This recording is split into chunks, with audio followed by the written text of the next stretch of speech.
하나님의 창조를 믿습니다. 구구구구구구구 따다다 뭐 이런 거 할 거예요. 그러니까 신앙 고백을 하면서도 우리가 이게 다 같이 내가 믿는 하나님 얼마나 굉장한 분인지, 그분이 얼마나 위대하신 분인지 선포해야 되는데, 사실 지금의 방식은 마치 죄진 것처럼 이게 뭐냐고, 이게 고백을 왜 이렇게 하냐고. 그러니까 원래 고백은 이런 게 아니다라고 하는 거. 이거는 당당하게 나의 신앙에 믿는 바 내용, 하나님은 이런 분입니다 라고 고백하는 거다 아시고, 따라서 사도행전의 내용은 우리가 전해야 될 복음의 핵심을 담고 있습니다. 복음의 핵심을 담고 있다. 이게 중요해요. 믿는 대로 전하는 것이 복음 전도입니다.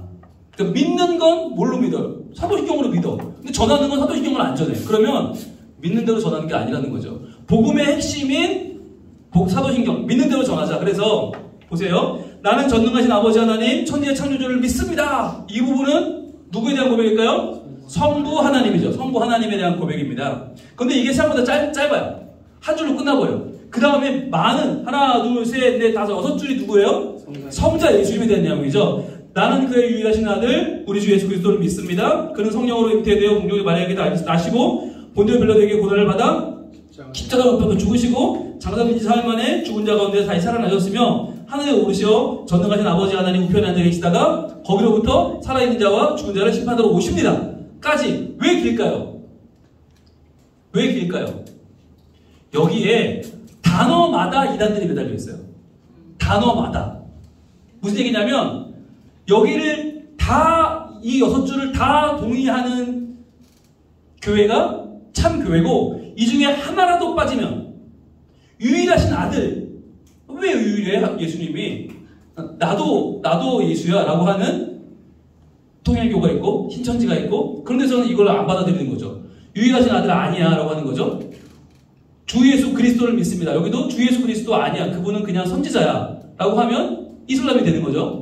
네, 그는 성령으로 잉태돼요. 이분도 성령 아니고 그분은 그냥 사람이야. 그럼 이거 이단이가 되는 거죠. 동정녀 마리아에게 낳으시고 이것도 동정녀 아니고 마리아가 요셉과 관계돼서 낳았다라고 믿는 사람들도 있거든요. 그러면 이단이 되는 거예요. 본디오 빌라도의 고난을 받았다. 고난을 안 받으셨지. 그분은 신이니까라고 말하면 이단이 되는 거고요. 십자가에 못 박혀 죽으시고 십자가에 죽는 척만 했다. 빈 상태에서 깨어나서 부활이라고 주장했다. 그럼 이단이 되는 거예요. 이런 식으로 이 모든 것엔 다 이단들이 매달려 있다. 교회 역사에서 이 내용들을 거부했기 때문에 정죄받은 이단들이 어마어마합니다. 트럭으로 12트럭이 넘습니다. 그렇기 때문에 이 내용들이 이렇게 많은 거예요. 그러니까 예수님의 유일한 구세주로서의 자격을 건드리는 이단들이 역사적으로 많았다. 왜 그랬을까? 지네 교주가 예수님보다 더 훌륭하다고 하고 싶어서 예수는 필요 없고 예수는 실패했고 그러니까 날 믿어라고 하려고 이걸 다 거부했던 교주들이 그만큼 많았던 거예요. 자, 그래서 성자 예수님에 대한 게 6줄. 그 다음에 나는 성령을 믿으며 성령님 또는 성령님 같은 말이죠. 자, 성령에 대한 건 별로 이견이 없어요. 그래서 짧게 끝났어요. 나는 성령을 믿으며. 그 다음에 중요한데 여기까지가 성부, 성자, 성령, 삼위일체 하나님에 대한 내용이잖아요. 그러면 이것만 믿으면 되지 않느냐? 아닙니다. 여러분, 신앙 고백은 삼위일체 하나님만 믿는다고 끝나는 게 아니라 또 뭐가 들어가냐? 4가지가 더 들어가요. 근데 이게 중요해요. 우리가 앞에 삼위일체로 전도하는 건 해봤기 때문에 그 내용은 이제 오늘까지 하고 내일은 이제부터 이번 한 주는 뭘 고민할 거냐? 이 4가지 내용인데 보세요. 거룩한 공교회와 성도의 교제와 까지가 뭐냐? 교회입니다. 교회. 그리고 죄를 용서받는 것과 이건 용서입니다. 즉 우리가 믿는 신앙의 핵심적인 내용이 뭐가 들어가나? 교회와 용서가 들어가요. 교회와 용서. 우리는 교회를 통해서 하나님께 나아가고 하나님께 나가서 용서받죠. 또 교회는 용서받은 공동체죠. 그러니까 교회가 항상 존립할 때 존립의 이유 중에 하나는 용서인 거예요. 즉 교회는 용서받은 공동체, 용서하는 공동체. 용서받은 자들의 모임이고 용서하는 자들의 모임인 거죠. 그 다음에 몸의 부활과 영생을 믿습니다. 이게 부활과 영생이죠. 몸의 부활과 영생을 믿습니다. 이것까지가 기독교냐 아니냐를 결정하는 틀이에요. 그러니까 천주교와 개신교가 둘 다 기독교의 이유는 뭘까요? 둘 다 사도신경을 믿기 때문이죠. 네, 둘 다 사도신경을 믿어요. 여러분, 카톨릭과 개신교가 똑같이 십계명을 믿나요? 여기 계신 제가 종교개혁 특강 때 가르쳐드렸죠? 아닙니다. 예, 똑같은 십계명을 믿지 않습니다. 카톨릭은 몇 계명이 없나요? 2계명이 없습니다. 2계명이 뭔데요? 형상을 만들지 말라는 게 없어요. 카톨릭은 누가 형상이니까? 마리아님이 형상이에요. 그걸 비롯한 수많은 형상들이 있기 때문에 형상을 만들지 말라는 걸 빼고 마지막 계명을 늘려서 10계명을 채워넣었죠. 그러니까 우리가 항상 천주교를 우리의 뿌리이고 우리 형님이지만 그래도 같은 팀으로 여기지 않는 이유 중에 하나는 그거예요. 그러니까 물론 그들의 구원이 없다고 말하면 우리도 없는 거니까 거기를 우리가 무시할 수는 없지만 왜 같이 동석하기를 기뻐하지 않는가? 왜 우리가 종교 개혁을 해야만 했는가? 그것은 십계명에 대한 문제가 있어요. 그러나 이 부분은 동일합니다. 사도신경은 동일해요. 사도신경을 안 믿으면 천주교는 우리의 적이에요. 그야말로. 그러나 같은 고백을 하기 때문에 천주교도 우리 개신교를 기독교라는 이름으로 서로 묶여 있는 거죠. 그렇게 보시면 되고. 그렇기 때문에 이제 교회와 용서, 부활과 영생 이 4가지가 어떻게 우리의 고백 속에 흘러가는가가 중요한데 일단 개별적으로 볼게요. 첫 번째, 교회는 하나님께서 세우시고 친히 인도해 가시는 신앙 공동체입니다. 교회는 하나님이 세우시고 인도해 가시는 신앙 공동체. 여러분, 하나님이 세우신 공동체가 두 개 있죠. 뭐뭐 있나요? 교회와 가정입니다. 예, 교회와 당회가 아니고 교회와 가정입니다. 네, 교회와 가정 두 가지를 하나님 세우시고 인도해 가시죠. 볼게요. 그리하여 온 유대와 갈릴리와 사마리아 교회가 평안하여. 그러니까 저는 교회의 사명이라고 믿어요. 교회는 평안해야 된다. 교회 절대로 싸우면 안 된다. 그러려면 모두가 제 역할을 잘해야겠죠. 평안하여 든든히 서가고 주를 경외함. 이게 교회의 가장 선명한 표지 중에 하나죠. 주를 경외하느냐, 그리고 성령의 위로로 진행하느냐. 성령의 위로라는 말은 성령께서 붙잡고 가신다는 의미가 있어요. 성령께서 옆에서 계신다. 그분이 붙잡고 가신다. 진행하여 수가 더 많아지니라. 여러분, 많은 분들이 이야기하기로 교회는 안 싸우면 부흥한다. 맞아요. 맞는 얘기예요. 우리가 자기 생각대로 주장하다가 싸워서 교회가 부흥만 하는 거지, 교회는 안 싸우면 부흥합니다. 평안하여 든든히 서가고 주를 경외함과 성령의 위로로 진행하여 수가 더 많아지는 교회. 그 다음에 거기서 배를 타고 안디옥에 이르니 이곳은 두 사도가 이룬 그 일을 하기 위하여 하나님의 은혜에 부탁하던 곳이라. 은혜에 부탁하던 곳. 즉 교회는 하나님의 은혜로 세워지는 곳이고, 그들이 이르러 교회를 모아 하나님이 함께 행하신 모든 일과, 즉 교회는 하나님이 행하시는 곳이죠. 하나님이 함께 행하신 모든 일과 이방인들에게 믿음의 문을 여신 것을 보고하고, 즉 교회의 역할은 믿음의 문을 여는 것이다. 이방인들의 믿음의 문을 여는 것을, 여신 것을 보고하고 제자들과 함께 오래 있으니라. 교회는 함께 오래 있는 곳이에요. 교회는 나 혼자 잘났다고 하는 곳이 아니고, 교회는 옮겨 다니는 게 아니에요. 교회는 함께 오래 있는 것이다. 그래서 저는 저희 교회 오시는 분들에게 늘 그런 얘기 합니다. 이곳은 당신의 마지막 교회입니다. 그런 마음을 가지고 등록하세요. 아니면 속으로, 이 얘기 속으로 다른 교회를 알아보세요. 겉으로는 하지 않아요.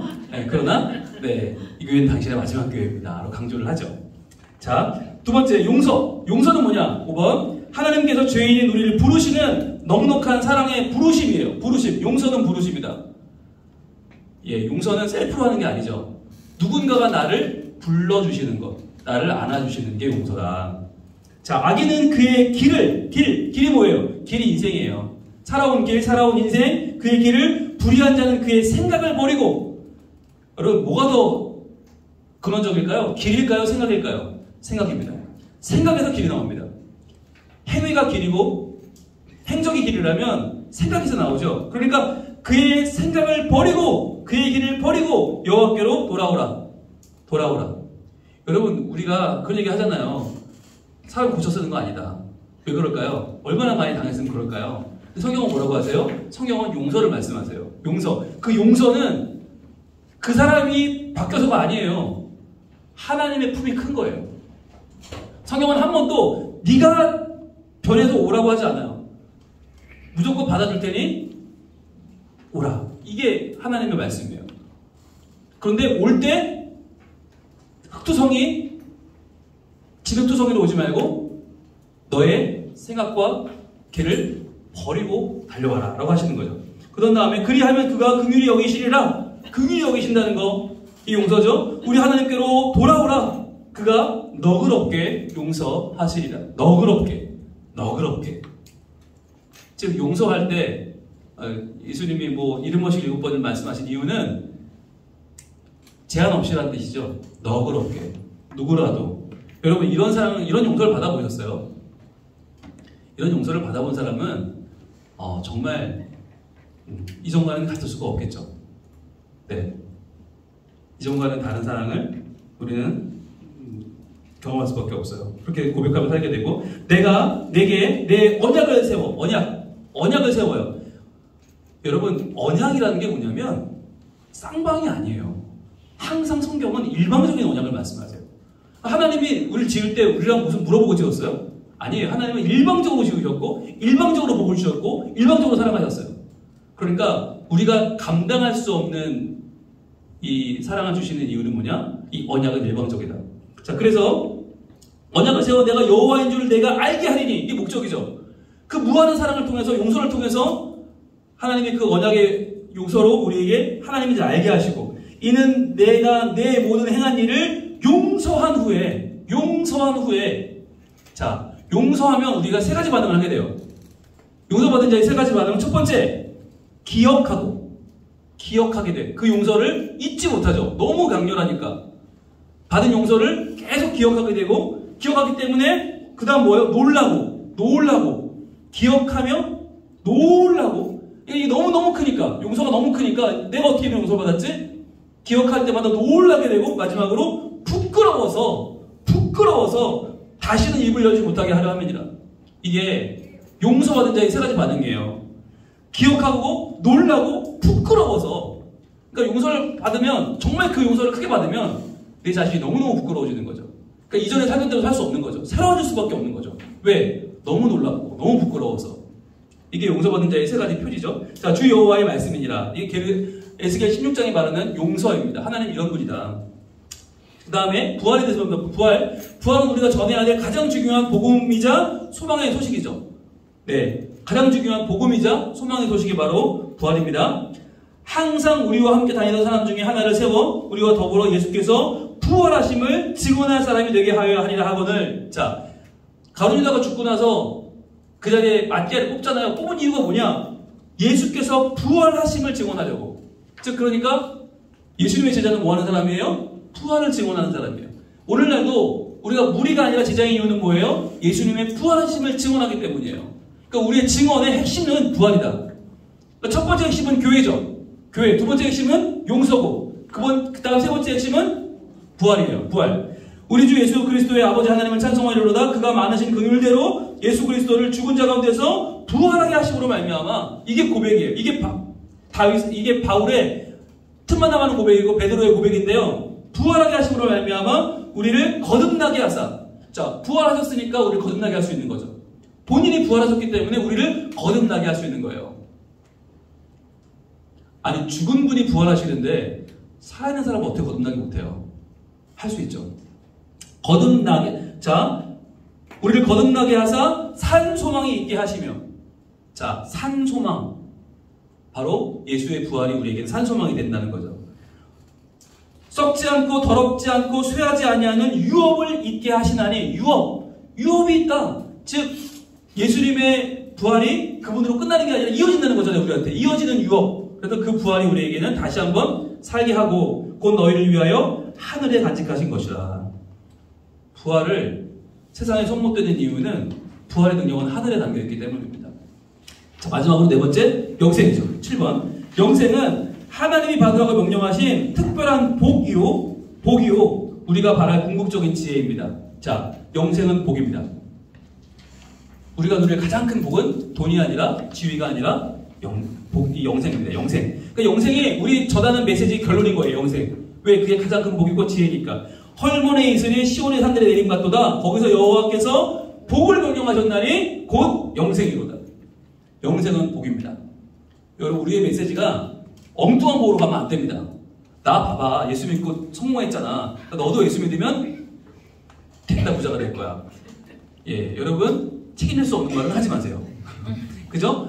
날 봐, 예수 믿고 주식에 성공했잖아. 너도 예수 믿으면 주식 대박 날 수 있어. 예, 택도 없어요, 그죠? 예, 그런 일이 벌어질 수도 있지만 하나님 능히 하실 수 있지만 그건 우리의 메시지 내용이 아니죠. 우리가 전할 궁극적인 복은 뭐예요? 영생이다. 자, 그때에 내 민족을 호위하는 큰 군주 미가엘이 일어날 것이요. 이게 다니엘이 본 환상입니다. 또 환란이 있으리니 이는 개국 이래로 그때까지 없었던 환란일 것이며 그때에 내 백성 중 책에 기록된 모든 자가 구원을 받을 것이라. 자, 책에 기록된 모든 자가 구원을 받을 것이다. 자, 이게 무슨 말이냐면 하나님의 생명책에 있고 그 생명책에 기록된 자가 구원을 받을 것인데 땅의 티끌 가운데에서 자는 자 중에 땅의 티끌 가운데 자는 자라고 하는 죽은 사람들이죠. 티끌 가운데 자는 자들 중에서 많은 사람이 깨어나 영생을 받는 자도 있겠고 영생. 자, 그 마지막 때에는 죽은 자들 가운데 영생한 자들이 일어날 것이고 수치를 당하여서 영원히 부끄러움을 당하는 자도 있을 것이며. 자, 영생을 못 얻는다는 건 뭐냐면 그냥 중간에 아웃된다는 얘기가 아니라 수치를 당하는데 어떻게? 영원히 부끄러움을 당한다. 영원한 부끄러움을 당하는 게 영생 없는 자의 모습이에요. 그러니까 영생이란 단순히 오래 사는 게 아니라 기쁨과 만족과 자랑스러움을 누리게 되는 거죠.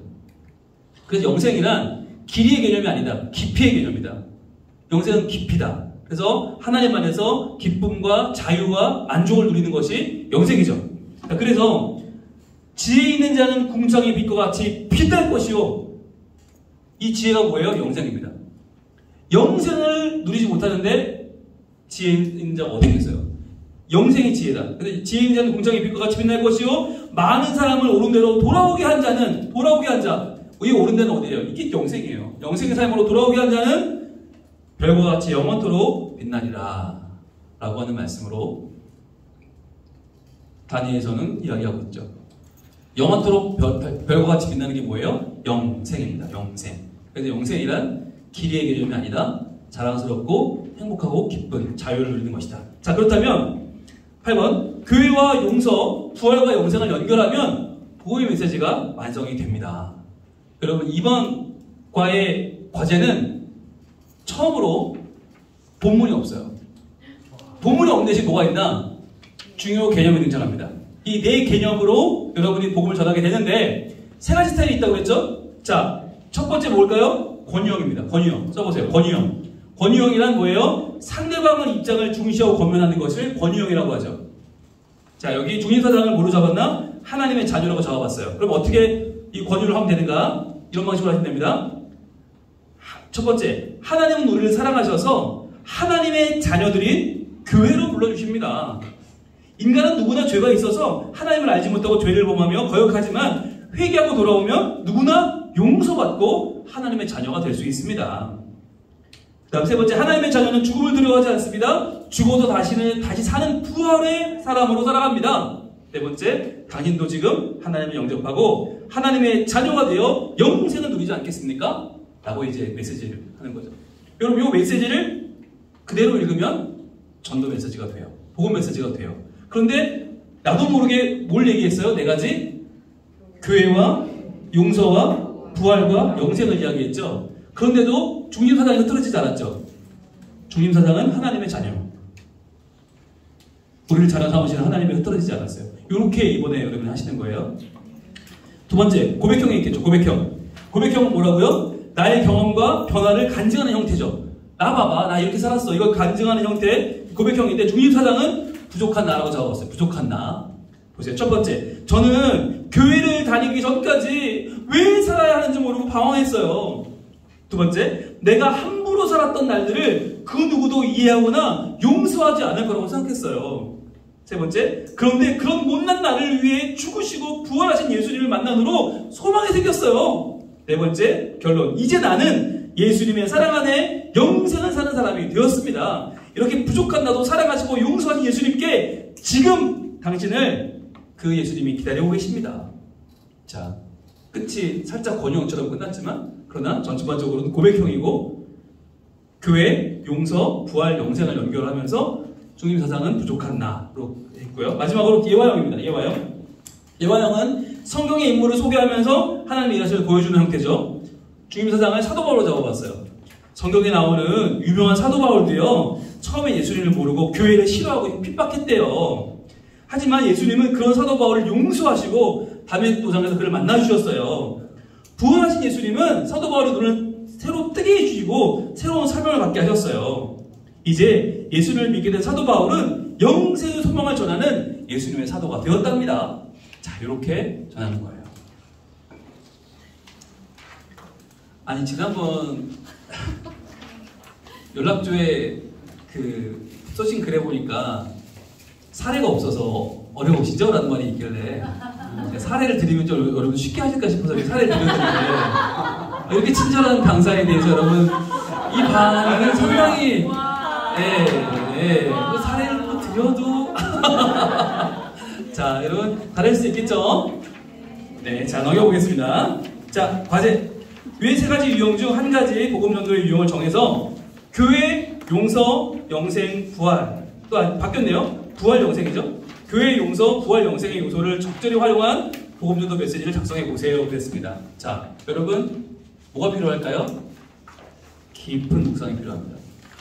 본문이 없지만 여러분 지금까지 여러분이 묵상해왔던 많은 말씀들을 떠올리면서 어떻게 내가 교회에 대한 이야기를 할 수 있을까? 저 다음에게. 그러면서 용서로 어떻게 연결시킬 수 있을까? 그 다음에 부활의 메시지, 그 다음에 영생의 메시지로 이것을 연결하는 그 연결하는 힘을 위해서는 무엇이 필요할까요? 복습이 필요합니다. 복습. 오늘 강의를 반드시 여러분 다시 들어보시고 또 유튜브 영상을 보시면서 아, 교회가 이런 의미였지.